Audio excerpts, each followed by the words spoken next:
Hi, everybody. Welcome to Wild Wild Podcast. It's been a while, and apologies for that. This is not a regular episode. I wanted to quickly do a bonus episode with my special guest today, Thorsten Benzel, who is an author, graphic designer, publisher, artist, a man of many talents. And so, welcome to the podcast, Thorsten. Oh, thank you very much. It's a pleasure to be here, and thanks for the invitation. And I have to just say straight away, obviously, I'm a little bit biased towards creepy images because you published a Norman J. Warren book. Uh, so obviously, I think you guys are the best publishers in the world. We actually are. Well, that is true.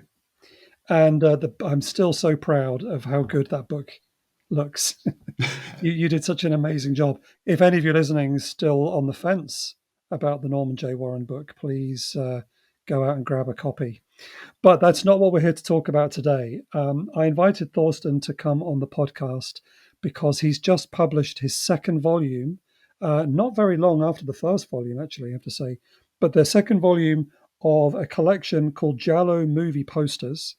So I thought this was a great excuse because it's Italian this time rather than British, as Norman is.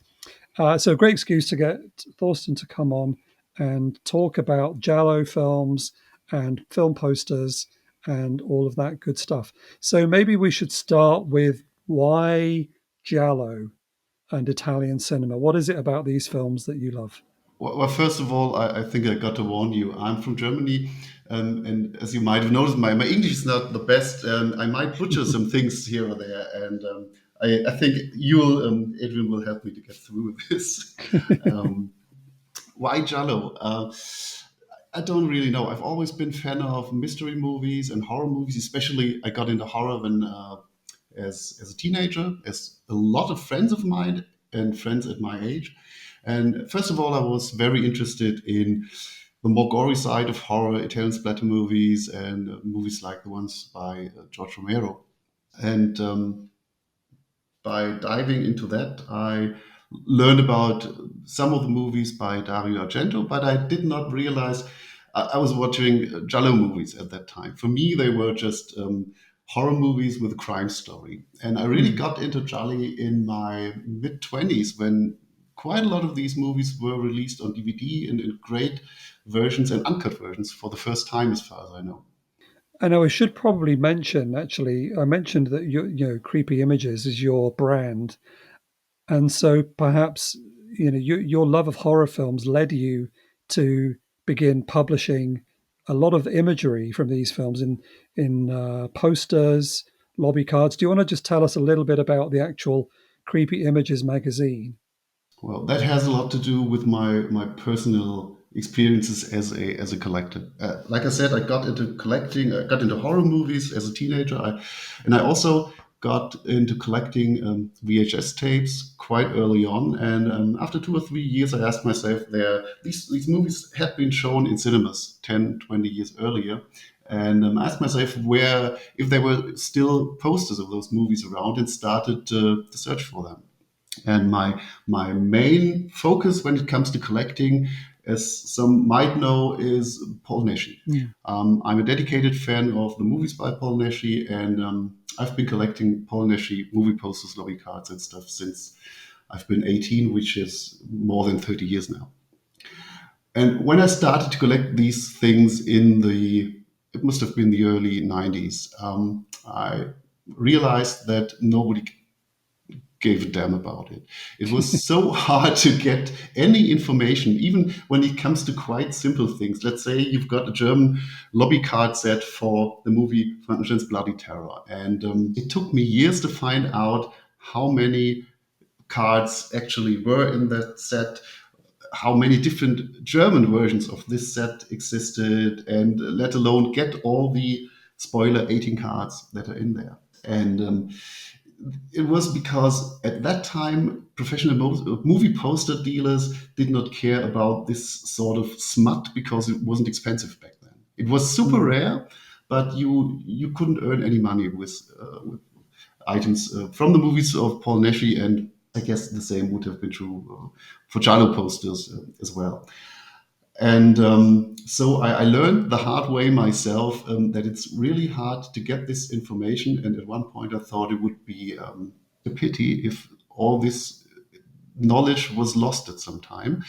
And therefore, I decided to publish a small book, the first version of my Paul Naschy memorabilia book, Muchas Gracias, Senor Lobo, in 2006, together with a friend of mine. And it was a print on demand book. We had 200 copies printed. Most of it was black and white. And it had not really that much to do with creepy images yet, but the idea was kind of the same. And 3 years after that, I have started a little side hustle with that friend of mine. And I got to say, he was also my business partner when we started a small advertising agency in 2002. And we had this little side hustle, which was basically a poster shop, an online shop for movie posters and lobby cards. And of course, because of that, we bought quite a lot of stuff. We sold quite a lot of stuff. And since we had the equipment and the knowledge, we some point started to make high resolution scans, take pictures that could be printed, and so on. And at first, we just started to build this. It's called a digital archive, and we did not know if we would ever do something with it. And in either late 2008 or early 2009, we talked about how that it would be a pity not to use this stuff. And so the idea for Creepy Images was born. And Creepy Images, when it comes to I see Creepy Images as a classical fanzine, like the ones that we used to read in the 80s, early 90s, mostly movie-orientated fanzines. And it might be produced professionally because of our professional background. But to me, it's still a fanzine, and the sole purpose of it is to preserve knowledge about these advertising materials that otherwise might get lost over the years. It's an amazing resource. There's so many fascinating bits of memorabilia in here, and my PhD thesis was based around film promotional material. A lot of it was about that. Oh, that's awesome. I also love film posters and lobby cards and all this stuff. And yeah, Creepy Images is fab for all that. I'm holding in my hand the latest issue, which I think is it number 20? 29. Oh, is it 29? Oh yeah, I've got the I've got the wrong glasses on for. I'm getting too old to read numbers. Yeah, 29. Yeah. So and this one's got some great stuff in it from Reanimator and Anthropophagus, Planet of the Vampires, loads of good stuff. So yeah, so you've got this, and so I guess your poster collection began. Did you just notice that you started to have hundreds of Jolly posters, and you thought I could do something else with those? Is that what happened? Well, yes and no. By the time we had this little poster website, of course, we did buy horror movie posters, but also Giallo movie posters. And so over time, we grew a digital collection without even being aware of that. And then was at some point we bought posters from a collector who was from Spain but lived in, I think, Argentina. Awesome older guy who was a personal friend with Paul Naschy, and so we got in contact. And while discussing the purchase of a really huge Paul Naschy collection, he came up with the rest of his collection, which he wanted to sell. And among those were some really nice and sometimes obscure Giallo movie posters. And it wasn't really a large collection of Giallo movie posters, but when we got that batch, we thought for the first time it would be so cool to do a book about it, Yeah. a book about, on the subject. And when we got a little bit more into detail, we sadly had to realize that it would be far too expensive for us at that point, because we would still have to buy hundreds of additional posters, and we simply couldn't afford that. And that's why we scraped the idea at that point. But it seems we never really forgot about it. Yeah. So why have you done it now? And I mean, you think you started volume one came out late last year, and then you've just done volume two. So what changed for you to do it now? Well, we still had the idea in mind, and I think it was. I was always kind of sad that this project never happened. And I think in 2023 we discussed it again. And first of all, we thought it might be a good idea to come up with a much smaller book, more like a special edition of the Creepy Images magazine, larger in format with a few more pages, but something that was quite a bit more affordable in production, and see if people like it. And we started to work on it. We started to buy the first additional posters because we still thought we were missing some really important ones. And after having a look at those first layouts, we had to be honest and had to tell ourselves this is not what we want to publish. Hmm. And but at that point, and that might be a good thing, might have been a good thing. We already spent quite some time and quite some money, and it was we had the feeling it would be wrong and too late to go back. And therefore, we discussed different options to what the book that we would like to read should look like, and if there's any possibility to really come up with it. And over 2 or 3 weeks, we always had the same problem that we were talking about the book that had to have 600 to let's say 900 pages, more than 1,000 images, and if we thought about the printing costs of such a monster alone, we always had to tell ourselves we can't spend so much money on such a project. Yeah. And because if you're talking about such large books, and you're talking about offset printing, you are always also talking about printing costs in the tens of thousands. And then at one point, the idea came up to split the whole project into 3 or 4 volumes. And we played with that a little further. And in the end, we decided to come up with 4 volumes with a total of at least 1,200 different posters. I think in the end, we might hit the 1,300, 1,400 mark.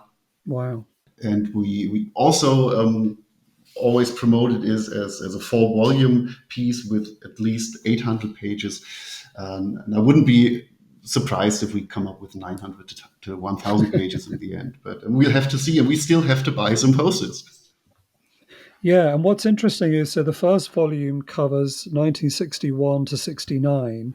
So you've got the sort of origins of what we think of as the Giallo, reaching up to its late 60s point where it's becoming they're all very sort of about sexy people, and Lucio Fulci's doing his films and stuff. And then your next book, and so that book is great, obviously, covering all those years. The next book is the same size. Volume 2 is the same size as Volume 1, but only covers 2 years, which is a great indicator of the explosion of the Giallo in the early 70s. That's absolutely correct. The second volume is even slightly larger than the first one. I think we got 30 pages more for those 2 years. And you're completely right. The genre started, it took several years for the genre to take off. And when Dario Argento released his Bird with the Crystal Plumage in 1970, that's when the genre really got successful. And we're talking about Italian movies made by Italian producers, so it's no surprise that at the moment that the Argento's movie got so successful, made at a very small budget, there were lots of other producers who were keen to produce similar movies to make similar money, and it worked. And what's so great about this is, in a very short period of time in the early 70s, a lot of movies were filmed and published and released. But a lot of those movies are also really, really well made. You've got the early movies by Dario Argento, the first 3 gialli he made. You got the first movies by Sergio Martino. You already mentioned Lucio Fulci. He started in '69 with one on top of Mm, the other, but the core of his Giallo work was also filmed in the early '70s, and so on. And that's the reason why we had to cut down the amount of years we're covering in Volume Two to 2 years, which is 1970 and 1971. And the main reason for doing that is that in 1971 and in 1972 lots of those movies were released, and we had to make sure that we did not put 71 and 72 into one volume. yeah. And where do you see it ending? So you're planning 4 volumes. Like, what's your cut-off year going to be? Are you going into the 80s? Actually, we're going into the last movie that we have planned until now is Dark Glasses, again by Dario Argento, Oh, okay. and that was published in 22. Oh, I see. Wow. Okay. Gosh. Right. So that's that's covering a lot of ground then. Yeah, at the same time, you've got to remember, while the genre exploded in the early 70s, it declined rapidly during Mm, the late 70s. And hmm. there were still some really, really good movies made in the 80s that received theatrical releases. But after that, not that the movies that were made are necessarily not as good, but well, most aren't really as good. But also, they did never receive comparable distribution. There were Mm. a lot of late Jolly made in the 90s, early 2000s that got theatrical releases, if ever, then only in Italy. Some of those were only released to VHS back in the time, or direct to DVD, and one or two made it to South Korea. Why ever? Oh, wow. That means not only the amount of movies per year is far less than what we've seen in the 70s. Also, the amount of posters made for those movies can't be compared. Interesting. I do actually have a the Italian locandina for Dark Glasses that I found in a film poster shop in Rome a couple of years ago. I really enjoyed Dark Glasses. It's a good film. I thought it was okay, but I guess the poster might become kind of rare someday. I don't think that it become expensive, but it's a good example for a movie by a famous director that got very, very limited theatrical release. Yeah. As far as I know, it was released in Italy and Mm. I think in maybe in Japan. And even the theatrical run in Italy was very, very limited. And, Oh, and it's not the only case in which these, let's say, newer posters are, even if they aren't expensive, they are much rarer than posters from the mid '70s. all right. Oh, well, if you need a scan of that one, let me know. Oh, thanks a lot, but we were able to get one. Yeah, fair enough. So do you have any? I mean, there are so many great posters in both volumes. I particularly love the more sort of out there posters, like the Pakistani versions. I mean, we found some good ones of those for our Norman J. Warren book as well. They're so different from everything else. But do you have any favorite posters in the books, or do you have any favorite Jolly films that have good posters? You think? That's a terrible question because of the sheer amount of I movies know. and posters. Yeah, I know. I know. We're talking about almost 300 to 400 movies. Yeah. And of course, I got some favorites, but they are really, really hard to tell. One poster that is near and dear to my heart is the French Grande for The Girl Who Knew Too Much, because Mm. I think it's the Giallo poster that I have in my collection for the longest time. I got it more than 20 years ago. It's a beautiful artwork. It was also used in Italy. And the French poster was printed as a lithography, I think you call it in English. Right. And the colors of those lithographies are so much more vibrant in general than the colors of an offset printed poster. And then also the size. It's 120 of 160 centimeters. So if you stand before it, it's really, really impressive. And I love the movie. Yeah. No, that's cool. Yeah, it is a great film. and obviously, kind of where it all started in many ways. One of my favorite parts of the new book, as I've still been reading through it, is the posters for The Night Evelyn Came Out of the Grave. I really love that movie. And I was lucky enough about 10 years ago to see an actual original Eastman color 35 millimeter print that was going a little bit pink.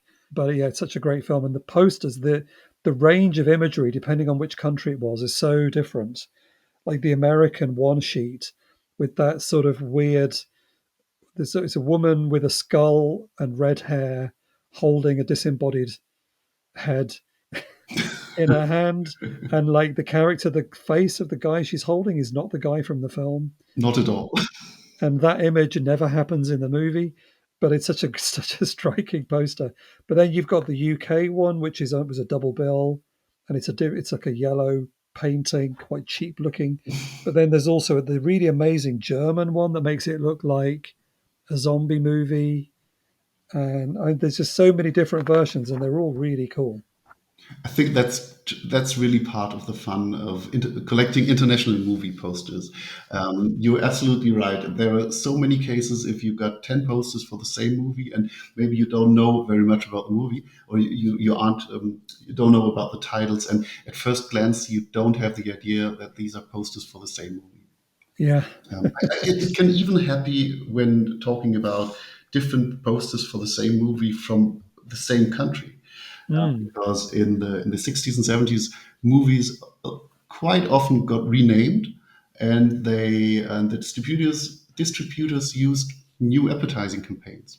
So it Mm. could happen that a movie was first released as a sort of, let's say, a sex movie, and 2 years later it was released as a werewolf movie. And I'm a bit too young. I haven't experienced those years myself, but I always wonder what was it for the moviegoers, because there wasn't much information about those movies. Yeah. You had to decide on the movie posters if you want to see the movie or not. And I think there must have been occasions when people walked into the cinema just to see a film that they've seen 2 or 3 years before, but now under a totally different title. Yeah. And I think that must have been extremely wild. Yeah. And you'd sit there for at least half an hour before you realised that you'd seen it before. Absolutely. Yeah, it is fascinating. Like I said, I really love promotional materials and how films were marketed, and the distributors who did this. And like you said, would change titles and put out different versions of posters and all that sort of thing. And that is something I studied a lot. In fact, your book, you mentioned Paul Naschy. You did a follow up, a full color version of your book, and a sort of expanded edition in, was it 2012, 2013? That's right. 2012. 2012. And I have that book, and I referred to that book a lot in my studies because you did a really helpful guide Oh, in the back of the book as to all the different types of poster from all around the world, the sizes, what you call them. That was like my Bible when I was doing my PhD to make sure I was calling the posters the right names. oh, that's awesome. It was Yeah. good for anything. Wow. That was really helpful. And you're doing, in terms of what you're doing next, I believe you're doing another updated edition of the Paul Naschy book. Yes, that's correct. The second edition was released in 2012, and it was a much expanded version of the book I mentioned earlier. And the 2012 version has almost 400 pages and 1,400 images of posters, lobby cards, and stuff. And this year I'm going to get 50 in July. And the initial plan was to come up with another expanded version, since the 2012 version is sold out for several years and it's often offered on marketplaces for insane amount of money. So I don't know if it sells for that kind of money, and I hope it doesn't. It would be just crazy to spend, let's say, 150 euros on such a book. But I thought I would make myself a birthday present with a new version, with a whopping 600 pages and more than 2,000 images. Wow. I guess one reason to come up with such an even larger book is to might sound pathetic, but to close that chapter for me. Not collecting wise, I will continue to collect, but I don't think I will come up with such a huge book again. Right. Yeah. So that is that going to be this year that that comes out? I hope so. Right. Amazing. Oh, I look forward to that. It's such a good book. I mean, I'd never really come across Paul Neshy. My, 10 or 15 years ago, my Euro horror knowledge was pretty slim because I'd kind of grown up watching Hammer films and, that kind of Vincent Price and stuff like that. So I've been learning a lot about European horror in the last 10 or 15 years. So yeah, that book was particularly fascinating. All these films I'd never heard of. So that's exciting. Well, that's great to hear. I also mentioned at the beginning that you're an artist too. You painted the pictures that are on the covers of your Giallo books. Well, I wouldn't call myself an artist really, but I work as a graphic designer, and yes, I like to paint and I like to do things. I like to design things in my spare time as well. And some years ago, I got into oil painting, and I thought it would be great fun to come up with paintings that can be used as cover images. Mm. And since nobody else want to use my paintings as cover images, um, we have to use them on our own books. And another good reason to do that is they are very cheap. Yeah, that's true. But you've also been for people who pre-order the book. They were like I did. We got some prints of your paintings too, which is really awesome.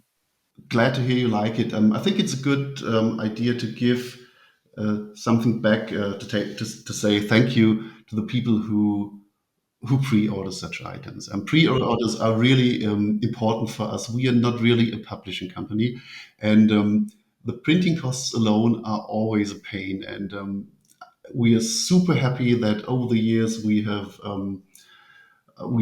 gathered people who know that they can trust us with their money, and that if they do a pre-order and give us their money upfront, they will definitely receive a product, and they will definitely always receive it in time, and it helps so much. Yeah. So we should tell people where they could go to find your books. The best place is your website, creepy-images.com. That's correct. If people are listening in, because you're obviously based in Europe, if there are people listening in America, is there another place they can go to get these books? One website that has almost everything that's available from us is Diabolic DVD, Aha. diabolicdvd.com. And your book on Norman J. Warren has also been available at Vinegar Syndrome, and I hope it will will be available at their website for quite a while. Yeah. Um, because you told me that there might be some new releases. Well, yes, maybe. It's a rumor. There's nothing nothing definite. Don't all get excited and go out and try and pre-order anything because it's only a rumor. But yes, possibly. Is there any before we finish? I'm really grateful to you for doing this. Before we finish, is there anything else that Creepy Images has coming out shortly that you want to plug? I'm thinking of the Japanese poster book. Absolutely, but one thing I'd like to mention first is if you are in the UK with rising costs for shipping to the UK as well, we've got some resellers in the UK as well, such as FabPress, Strangewise, Mm, and just visit our Facebook page. We regularly give shout outs to resellers in different countries, so our buyers can save on shipping costs. Because international shipping has become incredibly expensive. yeah, yeah, it really has. Yeah, that's a good point. FabPress are another excellent publisher and distributor based in the UK, and I always see Harvey when Harvey Fenton, who runs FabPress, every kind of film event I go to, he's there selling his books and stuff. Yeah, so they're a good one to use if you're over in the UK like me. But yes, I was going to mention you have another book that was also published about 10 years ago that's getting an updated version. Yes, that's Banzai, Japanese cult movie posters by Armin Junge. It has been released in 2016, I believe, Mm. and it has been sold out for quite a while now. Quite a while now. And shortly after the release of the first book, we planned to do a second volume with Armin, but and he immediately started working on it.